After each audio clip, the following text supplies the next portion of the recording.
All right, what's up? I'm gonna finish my testimony. Um, I'm sorry. Sometimes I think it feels like maybe I'm not as excited to tell my testimony, and just so you know, it's because I've probably said it before.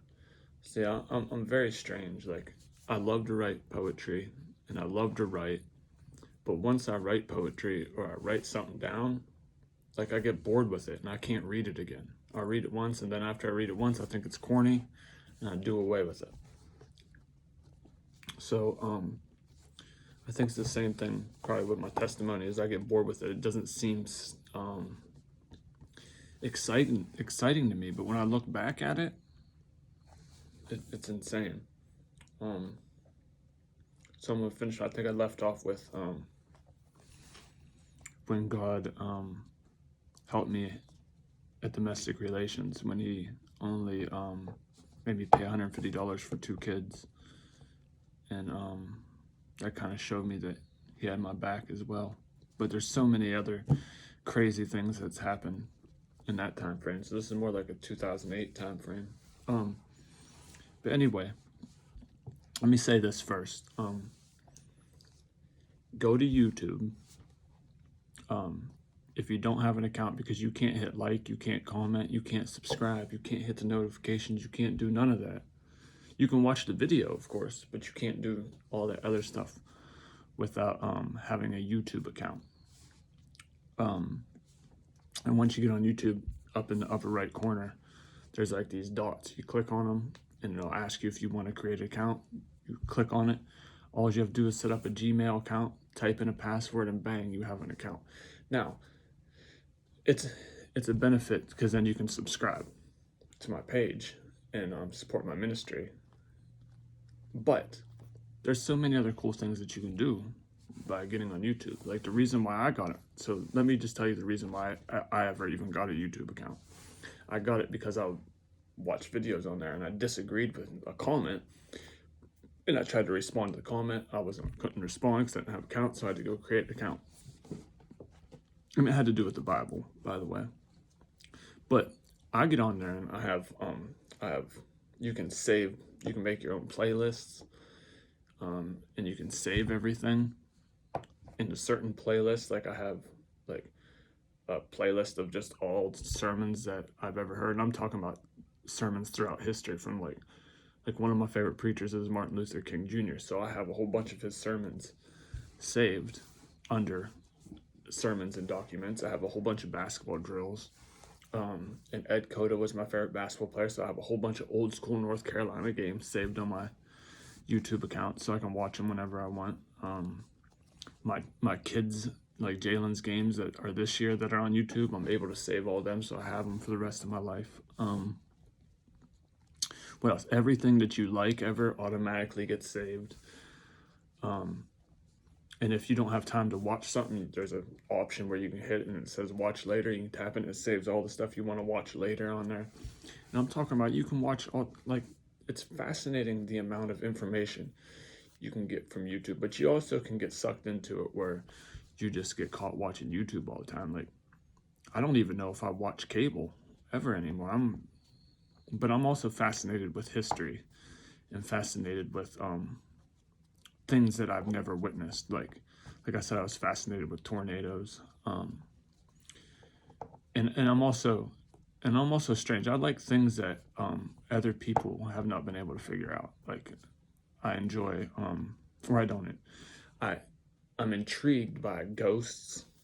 That's intriguing to me.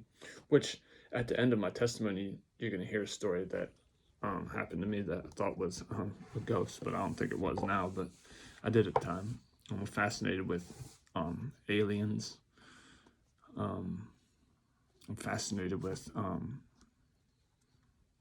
exorcism. I'm not fascinated with it. It's not like I'm obsessed with it, but I think it's interesting. Of course, tons of basketball I get to watch, but there's tons of options that you can do. You can basically get on YouTube and search anything that you want that's ever been able to be watched and watch it, and then save it to your playlist. So there's tons of benefits to having a YouTube account. But the biggest benefit is that you can subscribe, and if you don't go to church, or you don't want to give up your Sunday, or whatever the reason why you don't go to church or read your Bible, we can go through the Bible together. I can be your church.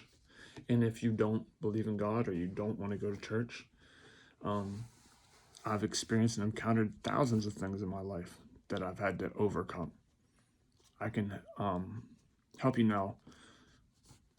But to be honest, a lot of the reasons why I overcame most of these encounters had to do with Christ, at least for my life. But it doesn't mean I can't offer you some kind of hope and some kind of insight on how I managed to get through it. But I'm interested to also just explain a little bit more about the vision. Is I also would like to, this would be, I'm sure that it would help a lot of other people as well. But also it's because I would like to save these things in my life. Like there's tons of things like after my dad died that I wish that I would have been able to sit down and just talk to him about his life and see how he viewed the world, and try to see the world from his perspective. Or my grandpa even. I regret not basically sitting down and getting their life story or asking them questions that I was interested in knowing. So I'm thinking maybe of doing something like that, where I can basically go talk to people that have impacted or influenced my life in some way, shape, or form, and get their story. So that way, and I'm sure it can help a lot of other people. Plus, you would get to know other people within your community on a more intimate level. But I would also have that forever saved. These people's stories that interest me. And I wouldn't even mind interviewing and talking to some people that don't go to church and know their stories and want to know why they don't go to church. Or what caused them to not want to go to church. Or just to know their stories in general. It doesn't even have to be about church. There's tons of options to do. And I would be interested in to hear what you guys think, or what you guys would like to hear as well. But yeah, comment, subscribe, like, hit the bell, all that stuff that they say. And if you have any struggles or weaknesses that you would like to hear, or want some hope in, you can private message me. You don't have to comment underneath the video if you don't want to be known. And we can talk about it and figure it out. Or I'll offer hope in the best way that I can. Now, with that all being said, let's get into the testimony.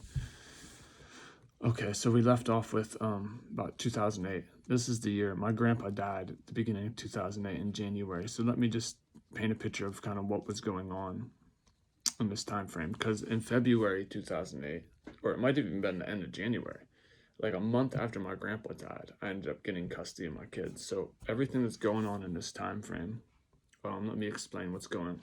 Is we're going to church. My mom has now got saved. She goes to church, which I'm pretty sure I already said that.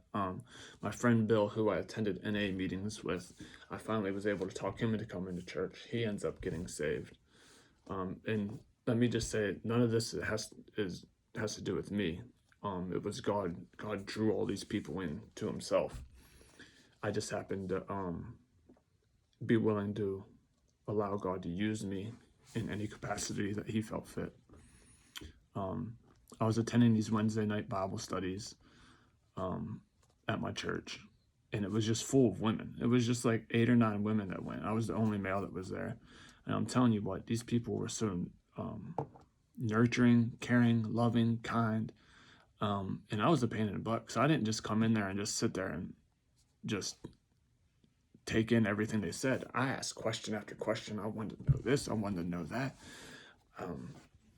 So they had to, they dealt with me very patiently and very loving and very kindly, and it helped me grow tremendously. And I can't say that I always agreed with their answers, But the fact that the dialogue existed, it allowed me to go research more into my question myself, and come and take it to prayer and come up with an answer to my question with the help of them as well.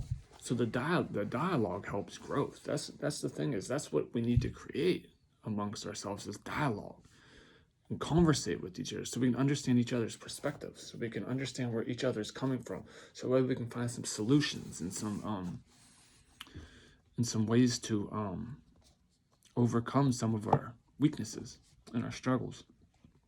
So all this was going on, and I can remember at that time, like I was telling you, my mom would always get Jalen. She would always have him in Cooperstown. So Jess never had, or there I go, dropping names. Cancel that.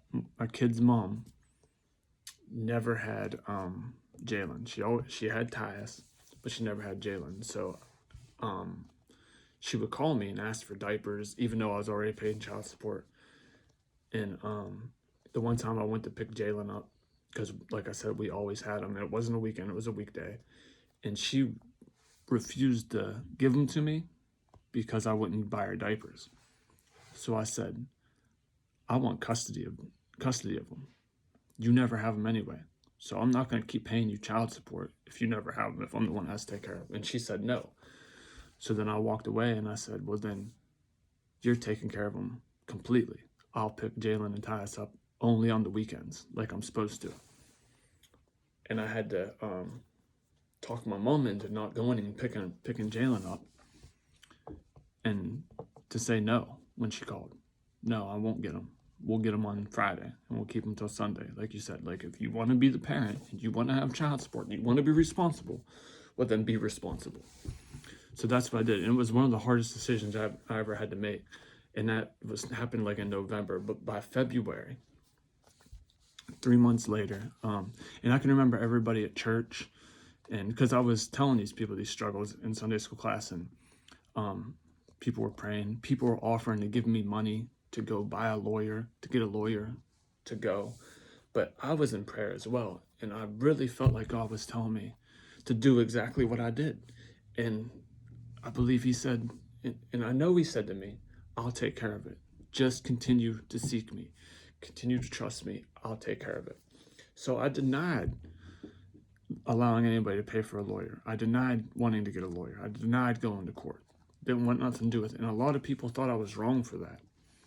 And I got a lot of flack from that, especially from people closest to me. Didn't like that thought. They thought I was basically didn't want the trouble. But really all I was doing was trusting God. So by February, a month after my grandpa died, I get a phone call that Jalen's in protective custody, that Jess got arrested with. Gosh, the kid's mom got arrested with Jalen in the car. And she didn't tell the police officers that Jalen had a dad. And the whole time Tyus is in school, and Tyus goes to his mom's house, and she's not there because now she's in jail. Jalen's in foster care now because they didn't know that a dad existed. So I had to jump through all these hoops. I was able to talk to Jalen that night, and then the next morning I had to go to court for the courts to sign him over to me. So he had to stay in foster care for a whole day. But after all that, I ended up getting custody of my kids. And so this was at the end of 2008. So I ended up getting custody of Tyus and Jalen. And I can remember Tyus not wanting to come with me. You know what I mean? But that's when it started. I didn't know how I was going to do it either. I was scared to death. I was going to have to raise these kids by myself now. Never had that responsibility. I lived at my mom's house at the time. Right? But we made it. And by the end, and the thing is we made it because God had a plan. God had ordained that. God told me to do. God said he had it taken care of. So by the end of 2008, or even in this time frame, like 2007, I had already talked to Bridget. I believe that Bridget's uncle was coming to a meeting, and Bridget told him to have me call her. So I called her.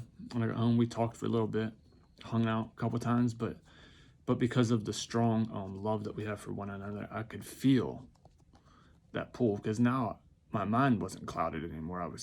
I could think clearly, but I wasn't ready for a relationship. And this was before I had custody of my kids, and I wasn't ready for a relationship. So I stopped talking to her because I felt like I was gonna get myself into trouble, and I didn't think I was ready for a relationship yet. So fast forward a year later, my grandpa passes away. I get custody of my children, and I'm driving past Bridget's house on my way to my mom's house, and I see her out on the porch. And I kept going. I didn't stop, but something just wouldn't let me keep going. I had to go back around the block, pulled up, was talking to her, hanging out with her, and just chatted with her, and then talked her into coming to church, and me and Bill would go do Bible studies at her house, and at this time, our Sunday school class, when I first started going, there was like 5 of us there. By this time, by the end of '08, when I seen Bridget, there was probably 11 or 12 of us. A lot of them came from NA because of their relationship with Bill, but still our class size had doubled. And Bridget started coming at that time. Then me and my friends, because all of a sudden now all these new people were coming, all in my age group. So they did like a Bible study for just basically our age group on Tuesday nights, and we all started going to that. And me and Bridget's relationship built by April '09. So this is me and Bridget started talking probably June, July. By October we were dating. By April of '09 we were married, and me and the boys had moved in with her because she had her own place and I was living at my mom's.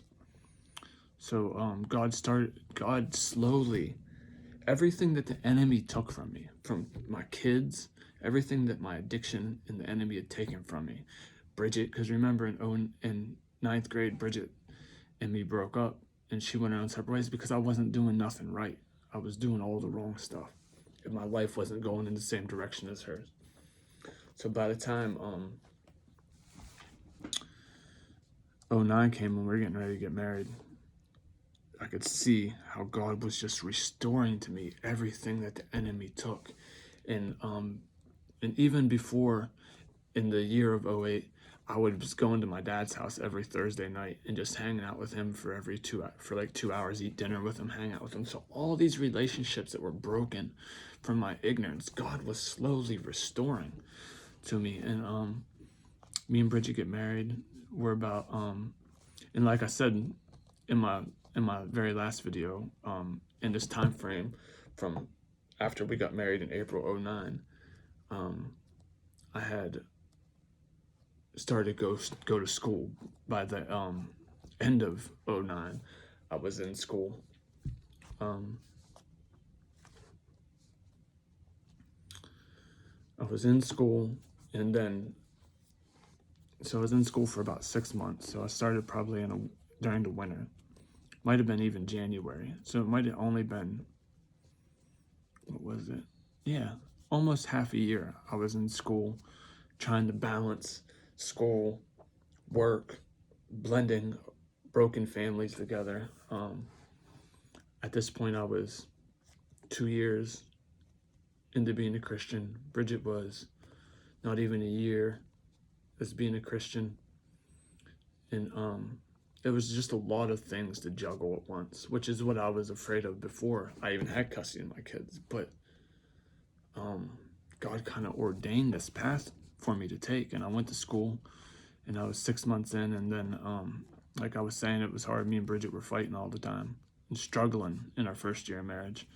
And I don't know if she likes me giving all these details of being this vulnerable, but I think that if I leave out stuff and I'm not this vulnerable, that you guys will miss the power of God and miss the amazing love that God has for us and miss the power of that love. So we went on, so it was a Wednesday night. I can remember it like it was yesterday. It was a Wednesday night, me and Bridget were fighting. I was going to go to church, Wednesday night church. And it's tough. So I went and got my kids McDonald's. I picked my boys up after work, from my house, which is Bridget's house basically, but we all lived there, so it was my house. But me and her weren't getting along, so I picked McDonald's up and went to my dad's house to eat at McDonald's, so the kids could eat before we went to church and whatnot. And I walked in the month before that, Taz had a birthday, and my dad was at the birthday party, but he sounded like he was sick or had a cold. So he had his coat on. So I couldn't tell him that there was anything wrong. But this day I went to his house and it was hot out and he didn't have a shirt on. And I'm not even lying to you. If he weighed 180 pounds, he looked like he weighed 90 pounds that day. He was so stinking skinny. And I remember being so scared. And the thing is me and my dad never had deep conversation. We didn't discuss emotions, didn't discuss any of that kind of stuff. It was more like a joking around relationship. I don't know. Maybe it's just a guy thing, but it was just so hard for me to even ask him, "What is wrong with you? What's going on?" And then for me to have to try to convince him to go to the doctor, even though he didn't go to the doctor, was crazy because he just kept saying, "I'm just got a cold." Like, there's no way you have a cold. It's more than a cold. I finally talk him into going to the doctor after I have to call his sister, and his sister calls his brothers, and I have to get all them guys to get on his case to go to the doctor, which now he's mad at me because I did that, but something had to be. And I mean, looking back, there's things that I wish I would have done differently, but I was only doing what I knew was best at the time and what I thought was right at the time. I mean, looking back, there's things I would have done differently. But he ended up having stage 4 cancer, and it was inoperable. There was nothing they could do about it. And he still went and did radiation and all that stuff. So we had to drive him Erie. And at this time, and these little details are important. Like later on in the story, you'll see my work that I was at gave me like 3 months off. And I think in some of the weeks they paid me, even though I wasn't there, just so I could take care of my dad instead of putting him in a home as he was going through this process. And then I would go to work on the days that I could, and on the days I couldn't, they just let me take it off. So they were very loyal to me. So then in September, my dad ends up passing away. And the whole entire time I took care of him. And this detail is important. So you might not understand why I'm giving you this detail now, but later on, when we get to this year, you'll understand the reason why this detail is important. So obviously, since he was dying, he had he was prescribed tons of painkillers, from morphine to Vicodin to all these different things, and not once was I ever tempted or even thought about taking them. I was just solely focused on taking care of my dad and doing what's best for my dad. And I can remember, because me and him, like I said, didn't have deep conversation, I wrote him a letter. That's normally how we conversated with our emotions, is through notes and letters. So I wrote him a big letter, and I wrote the letter, and I couldn't even read it to him. And I said it there, and was hoping that he would read it, but I wasn't sure if he could read it. So I'm pretty sure my mom read the letter to him. And 2 days later, our pastor came down, and because me and him never had this kind of dialogue before, I didn't think that I could ask him if he wanted to receive Christ, or if he wanted to. I didn't know how to go about doing that. But he did say that he'd be willing to talk to my pastor. So my pastor came down and talked to him, and my pastor wasn't even upstairs. Like, I stayed downstairs just so it wouldn't feel awkward for my dad if I was sitting there. And I didn't want him to just be saying what he thought I wanted to hear. I wanted him to just and he had met the pastor before, because he came and listened to me preach a couple times. I had a local license. My pastor gave me a local license because I was going to school. So he allowed me to preach a couple times in the church. And my dad came to a couple of them to hear me preach, which I'm sure was awkward for him, but pretty cool that he came. So the pastor wasn't even up there more than 30 seconds, and my dad received Christ within 30 seconds. And it's just crazy the things that God does. And I'm not going to get into all the details of the things that went on with that. It was devastating, though. Devastating to say the least. But also, you must know that that this house that I'm living in, this house that my kids have grown up in, because I've lived here since, what was it, 2011? So I've been here for 10 years at this house. So basically my kids' whole entire life in school, in high school, has been at one house. My life wasn't quite like that. We moved around a lot because I had a single mom who was trying her best. But I've got this house because of my dad, because my dad had life insurance and gave me money, and I decided to use that money to buy a house. And also I was able to bless, and he had a house on 10th Street, and he owed I think $9,000 on it or something like that, and I was able to sell that house to my cousin for $9,000. So she was able to get her first house for $9,000. So not only did my dad bless me and my kids, but he was also able to bless his sister's daughter as well. So just amazing things have happened since I got saved, and I'm already 26 minutes in, so I'm gonna stop here where after I got married, a year after I got married, my dad dies. Very tragic. I'm trying to think of, because I really can't wait to get back into the Word, but I really want to get to this year of my testimony, because this is where I fully started understanding God, was this year, and or the last 2 years, really. Yeah, so I'm just gonna leave off there, where my dad got saved, passes away in September, first year of marriage. By April of 2011, we had moved into this house.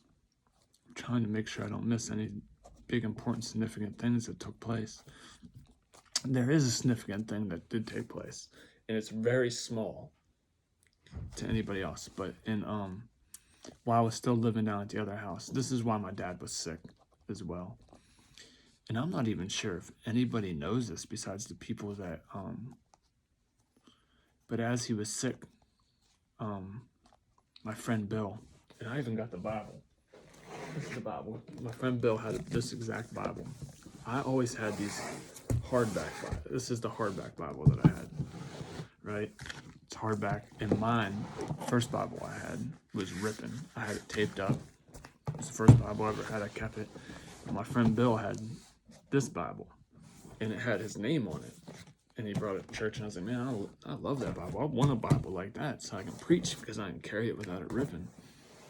Right, and my dad was sick, and I'll never forget, I was at work the one day, and Bridget called me, and here, in the house that we lived in before we moved here, we had a neighbor. It was a duplex, and she was moving out, and Bridget walked out to get the mail, and this Bible, the exact same one that I just had said the week before, man, I want that Bible. I want that exact Bible so I can carry it around and preach. The neighbor lady had just set this Bible, and the neighbor lady did not know this information, by the way. She didn't go to church, not that I'm aware of anyway. But the lady said, left a note, put the Bible in front of our door, and said, I think that you guys would use this more than I would. And it was the exact Bible to the T.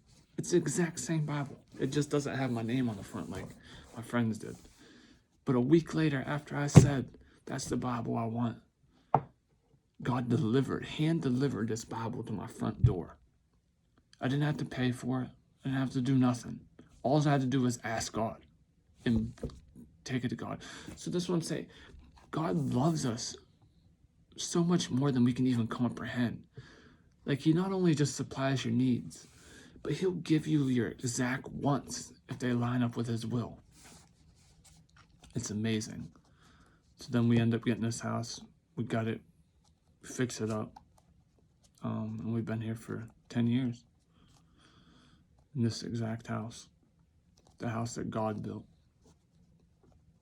is what I like to call it. Dude, I can't wait to get to this year. I'm 30 minutes in, y'all. I gotta go. You guys aren't gonna want to sit here for 30 minutes, but it's hard to just tell my testimony in pieces. Hey, have a good day.